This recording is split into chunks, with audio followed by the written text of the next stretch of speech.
Today, we'll be focusing on corrective maintenance. Corrective maintenance relies on users reporting an issue and submitting a maintenance request. First, we'll configure our request portal, where users can submit maintenance requests. We'll demonstrate how to report maintenance requests using the various methods available within our platform. Next, we'll manage these maintenance requests, showing you how to convert them into work orders when necessary. We'll walk you through the entire process from opening a work order to closing it and reviewing all related information. In addition, we'll explore the inventory information, discuss maintenance contracts, and related activities. We'll also dive into our information analysis module and cover the notifications and alerts section within our platform. By the end of this session, you'll have a comprehensive understanding of how to handle corrective maintenance requests from start to finish, ensuring efficient and effective resolution of issues. After logging in, you'll be directed to the main dashboard. From here, locate your avatar and click on Settings. In the Settings menu, find and select the Request tab. This section allows you to configure all aspects related to maintenance requests. Within the Requests section, look for the Edit option and click on it.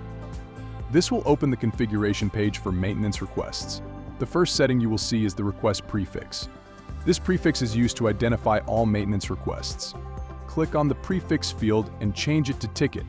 This helps in standardizing how requests are labeled and tracked. Next, we will set up a unique request portal. In the portal settings, you need to enter the name of your company or a meaningful identifier. This identifier will be part of the URL link used to access the portal. Ensure the name or identifier is relevant and easy to remember for your users. You can enable the option to send a satisfaction survey via email when a request is closed. Let's turn this on to see how the survey details will be delivered. Next, let's move on to the Theme and Configuration section. This section allows you to personalize the portal so that users can see your company's information. The first item we can configure is the company logo. Let's upload the logo for MP Hotel so it will be visible on the portal. We can also customize the portal colors using hex codes. If you need to find a specific hex color code, you can use websites like color-hex.com. For this tutorial, we'll use the representative orange color for MP Hotel. Now, let's configure the email messages that will be sent out when a request is confirmed. We'll set a message like, "Thank you for your request." Our team will work on resolving it as soon as possible. Additionally, we have the Notifications section.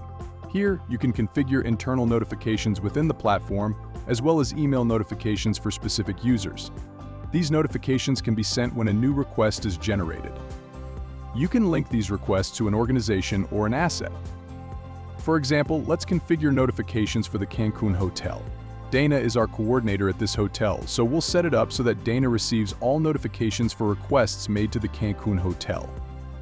We can also add another user to receive notifications for all organizations. In this case, my user account will receive notifications for all requests across any organization.